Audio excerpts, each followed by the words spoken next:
Hello and welcome to Living History UK. In today's episode we're going to be taking a look at the kit and equipment used by an SAS Trooper in the latter half of 1944. And the reason we're going to be doing that is because in just over a fortnight's time I'm going to be attending the Victory Show in Leicestershire, along with Pete and Dom, of course, of Living History UK, but also many close friends as well.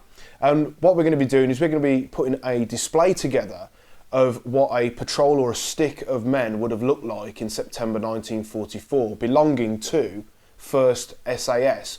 So we're going to be portraying a patrol of those guys as they were in September 1944 during Operation Hainsworth. So let's get cracking.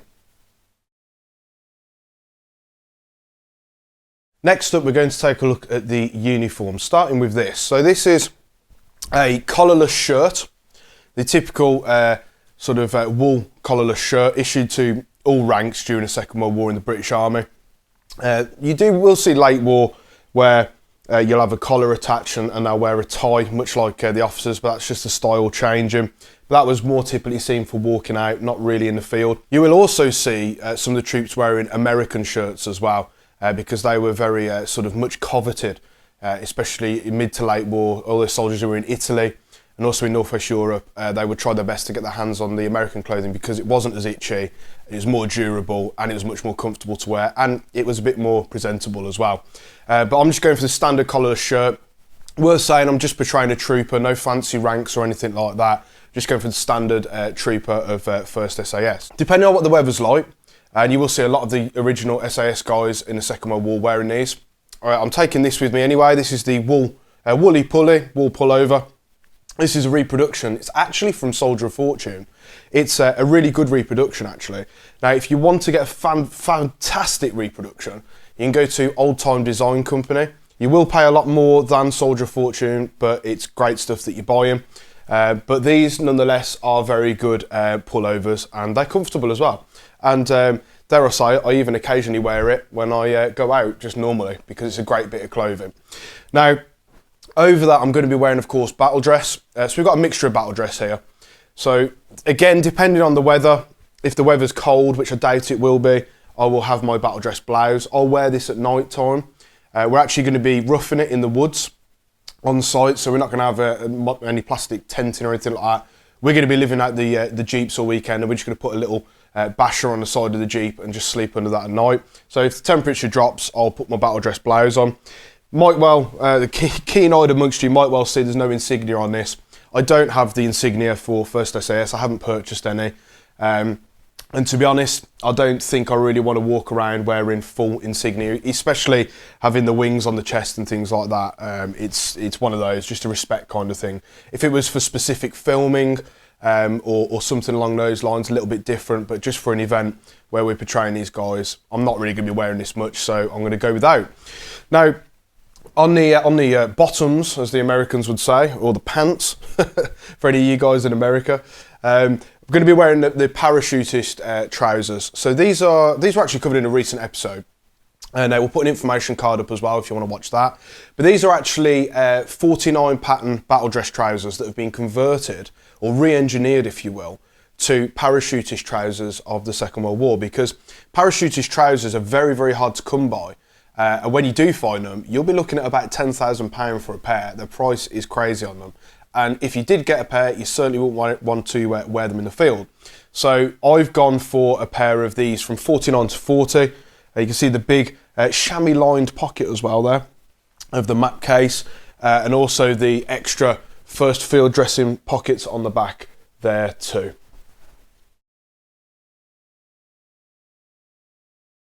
Some other items of clothing I'll of course be taking is the scrimnet scarf. So this is a reproduction. We do sell these in the shop as well. This is a two-tone scrimnet scarf, or face veil as we should call it. I'll of course be wearing that. That's kind of synonymous with airborne forces, the Second World War, and of course the Special Air Service. And just another item as well is some reproduction wool socks. I'm going to be taking 2 pairs of these. I'll only be wearing 1 pair through the weekend.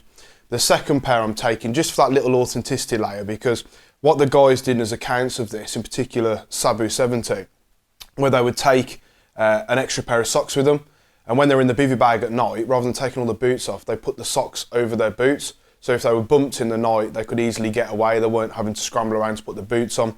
And I just think that's a little bit of a nod to authenticity in that sense. And it's a good talking point as well. And of course, you would have already spied it, the Denison Smock. So we have the Denison Smock. This is a reproduction from Soldier of Fortune. Now, it's a massive sort of hot topic in terms of who does the best reproduction smock. Who does do the best reproduction smock? Well, it's simple. Steve Kiddle of Pegasus Militaria. I'm in the queue. I've been waiting for over 2 years for it. I can't wait to get my hands on one. They look amazing. The best off the peg one, I think Soldier of Fortune just edges it. There's a lot of talk of shoot and scoot. I've not seen one up in person, but they look okay. Epic Militarias we've covered in another video, and they are doing another run of Denison Smocks very, very soon for that matter, and we will be reviewing one of those. But currently, as things stand, these from Soldier of Fortune are the best smocks. Now, it's very much a case of I have to say, this is about 4 or 5 years old now, and it's a lovely smock. It really, really is. It's a great bit of kit. It's had a lot of use as well. So it looks worn and it has that kind of feel. But as things stand, the Soldier of Fortune smock is what I'm going to be wearing at the Victory Show.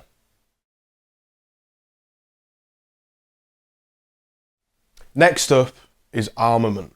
So we're going to take a look at the weapons that I'm going to be taking. So I'm going to take a couple of these. These are Mills bombs, typical Mills bombs used. I'm going to be keeping these in pockets. These are just resin replicas. Originals are a little bit expensive now, but these serve a great role and a great purpose for that matter of sort of letting the public handle them, and they look the part as well. Of course, the Fairbairn Sykes fighting knife. This is a reproduction. Fantastic bit of kit. This is the third pattern, Fairbairn Sykes fighting knife used by Ebon Forces. You will see them using American ones as well.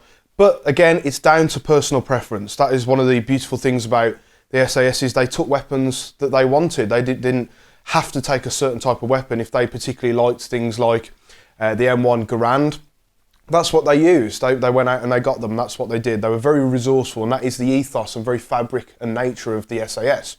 So I've gone for the Fairbairn Sykes fighting knife.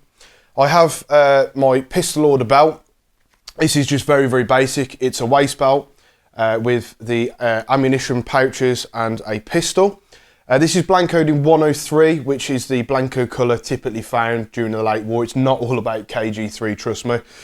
So we have the ammunition pouches here. So these are just ammunition magazines. These are just rubber replicas because I'm going to be driving a Jeep to the event. And I'm going to be keeping all this kit on me. I don't particularly want to be cutting around with original pistols and things like that. No, we have a lawful defence as living historians, of course, but it's just using your brain kind of thing. And then, of course, we have the 37 pattern holster, and we have the Colt 1911 as well there, which, you know, high power pistols like this, you'll see the Browning and so forth being used. The SAS, they used sort of hard hitting, hard stopping weapons. That's what they used. It's all about the firepower. So that is a little bit of a snapshot of what we've got. I'm also going to be taking the Mark II Sten as well. Now, you will see at this point in the war them using the Mark V Sten. That had come in and was being used by troops at Arnhem and so forth. But I'm going to be taking the Mark II Sten with me, mainly because I don't have a Mark V. This is a fantastic bit of kit. This is actually an airsoft Sten. It's fully weighted. You can field strip it as well, and majorly looks apart. This is from Northeast Airsoft, and I'm just using this as a personal weapon for the weekend. So there we go. And you do see members of the SAS in 1944 using this, particularly for French SAS and so forth. But you will see these popping up with the Airborne Forces at Arnhem too. So that is a little snapshot of the armament that I'll be taking just for myself for the Victory Show.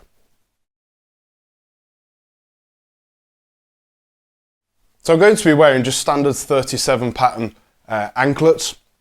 These, like the pistol order belt, are blancoed in KG 103. So again, just standard original webbing anklets, nothing too fancy of course. Then the boots, really interesting. So these are actually reproduction boots. These are from Soldier of Fortune, but they come from Soldier of Fortune with hobnail leather soles. I've had these for about 4 years and they're a little bit worse for wear. to the point where they had no hobnails left in, and there was holes in them, and they would almost beyond saving. Danny Rees, good friend of mine, Herefordshire lad, as some of you might know him as, actually put me in touch with a chap called Alan who resoles boots. Now, I thought, rather than going out and buying some rubber-soled boots, what can I do? Well, I sent these Soldier of Fortune boots off, and this is what we ended up with. It's worth saying as well that I am size 13, so I have very large and very wide feet. So it's really hard for me to get footwear. That's just how it is. But these have turned out beautiful, and I'm really impressed with these. And it's worth mentioning the SAS guys, like the Commandos from St Nazaire onwards, they were using rubber sole shoes because they could creep around. Obviously, it's much quieter than hobnails, and you get more grip. These are going to be much better to drive in and with hobnails as well. I was dreading using metal hobnails on metal foot pedals on the Jeep, but having rubber would be a bit more comfortable, a bit more durable as well. So there we go, that's the footwear I'll be using.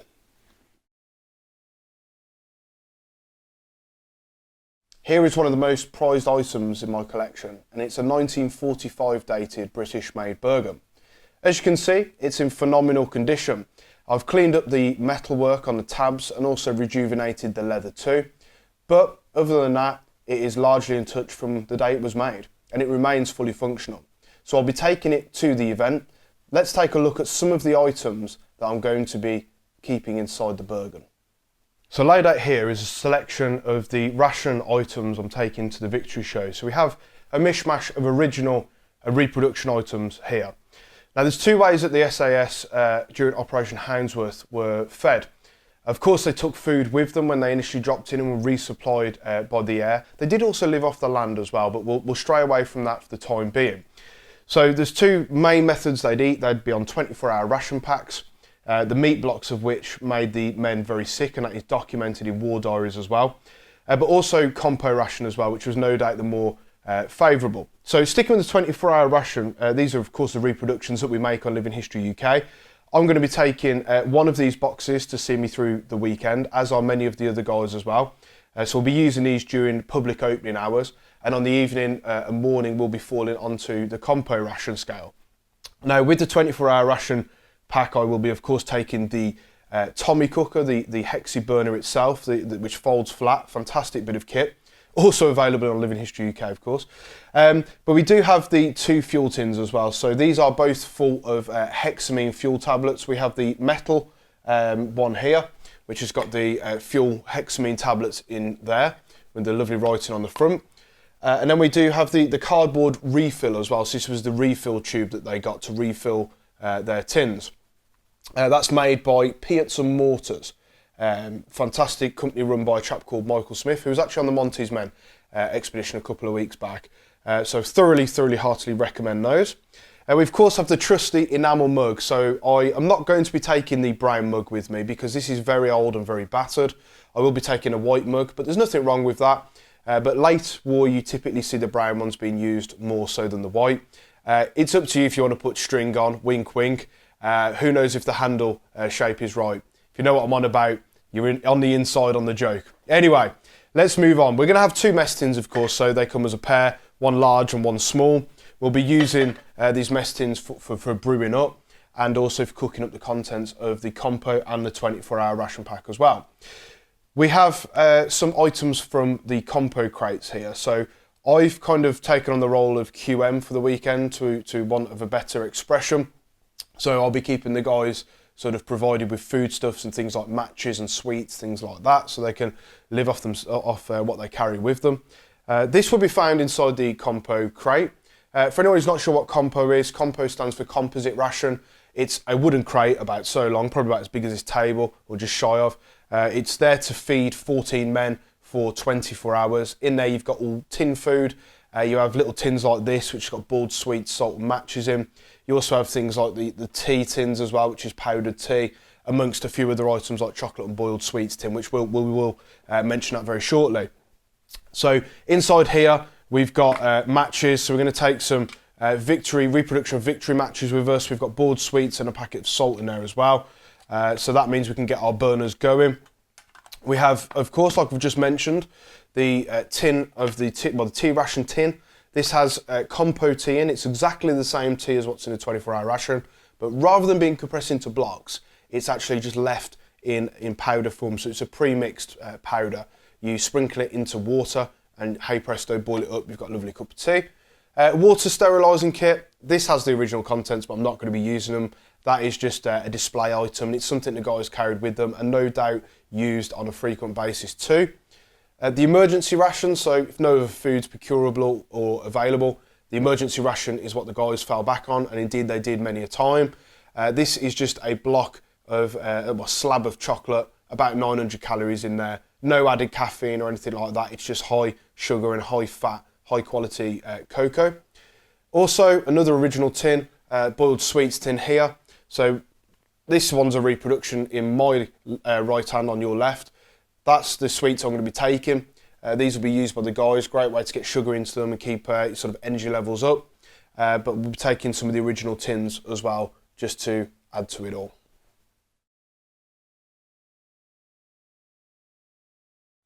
Now we have a selection of personal or miscellaneous items that I'll be taking. So we'll start over here. So the first item we've got, which is something I'll definitely be wearing at night, and this comes from experience, it's just nice to keep your ears warm and so forth, is to use the cap comforter. Also doubles up in foul weather as a fantastic scarf as well. Really cracking bit of kit. So that is the cap comforter. All troops carried that in the First and Second World War for that matter. They're still in use in the British Army today. They're worn by prospective Royal Marine commandos on selection, and they are just a fantastic piece of utilitarian equipment. Moving on, we have the rubberised ground sheet. So I'm taking this so I can put it down underneath me. If the ground's wet or damp, it just keeps the moisture away, makes for a much more comfortable night's sleep. Talking about sleeping for the night as well, I will be using this blanket that I'm using on as a tablecloth at the minute. That'll be the only blanket I'm taking, so we're going to be living as rough and as light and authentic as possible. Moving on to some more personalised kit. So we have a pair of driver's goggles here. These are from Soldier Fortune, they're reproduction.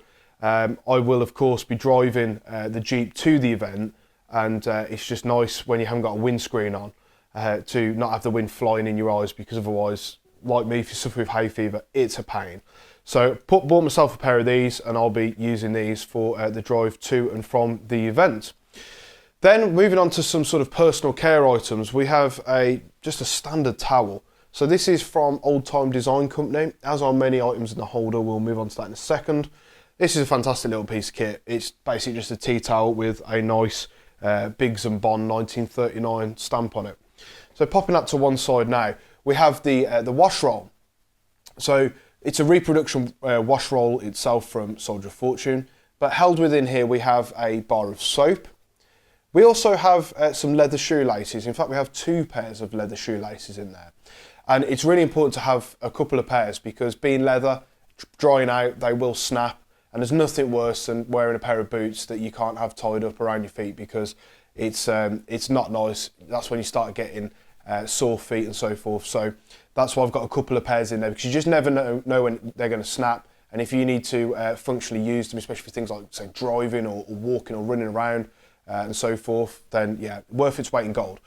We have a toothbrush and a tube of toothpaste as well. Both items are from Old Time Design. We have, I would say knife, fork and spoon, but we just have a knife and spoon. I don't really use a fork on an event. Spoon, it covers all manner of sins. You can use it for pretty much anything. So if we're eating wet food, or if we're using items like the 24-hour ration as well as compo tins, spoon does it all. I do have a knife in there just to help cut anything up that I need at all. It's mainly used with the housewife or sewing kit, but there we go. We have a shaving stick as well, and shaving brush. There's no razor in this hold all, because I don't actually know where it's gone, so I'm going to have to go and hunt for it.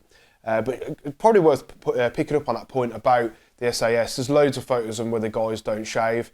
That being said, I'm going to shave. I'll be clean shaven for the event on both days anyway, because not all the guys didn't shave. So there we go. Don't fall down that rabbit warren. Some spare razor blades here, single-use safety blades. Again, some shoelaces and a plastic comb. Then the last few items we've got we have some fibre identity discs. So these were introduced late 1915, early 1916 to the British Army, mainly because they couldn't identify guys' bodies on the Western Front, amongst others. So I'll be wearing a pair of these, of course, for the event, and it's worth just mentioning as well, because it kind of makes it a little bit more, hammers it home a bit more, I should say, is these guys who were going over and originally taking part in operations like Houndsworth, they knew about the commando order, the famous, the horrendous and completely unlawful commando order where Hitler said any commandos or SAS troopers or operatives caught, they'll just be executed summarily. And that's completely, wrong, as we well know. And these guys, would have looked at their identity discs and thought, well, this is a great way for me to prove that I am a British soldier. That being said, many of the guys were captured on operations over in France, and they didn't get the protections that they should have been afforded under the Geneva Convention. So, yeah, hammers it home a little bit somewhat, but again, an important piece of kit. Last couple of items we've got, we have an original tin of foot powder, medicated foot powder, of course, to stop the onset of things like trench foot and just to care for your feet. Really great functional item, even in 2022. This is worth its weight in gold. And the last tin we've got, which probably you might be thinking we should have included in the ration segment. Well, actually, this is empty, this tin. What I'm going to do is I'm going to put my wash roll in there and all my shaving kit and towel. And that's actually going to go in the front pocket of my Bergen. And that's something the guys did, not exclusively to SAS, but you'll see glider pilots with a shaped tin like this in the front of their Bergen, as well as ordinary troops will carry these in their haversacks as well. And here is the finished article. By no means is it meant to be definitive or wholly encompassing, but strives to depict just one trooper during September 1944. Each soldier had his own preference on what he wore, how he wore it, and how he used it. That ethos continues to serve the regiment to this very day. So there's an overview of the kit and equipment I'm taking to the Victory Show in a fortnight's time. It's a cracking event. If you can come along, please come and find us down in the woods and say hello. We'll give you a closer look at all these items as well. And if you say keep history alive to us, then we might just have a little bit of a surprise for you. If you've enjoyed this video, make sure you like, share, comment and subscribe. If you want to become a member of Living History UK, just hit the Patreon link in the description below. We also have a PayPal donate as well. If you wish to donate to us, it helps to keep things like the podcast going and also enables us to make more content such as this. Till next time, keep history alive.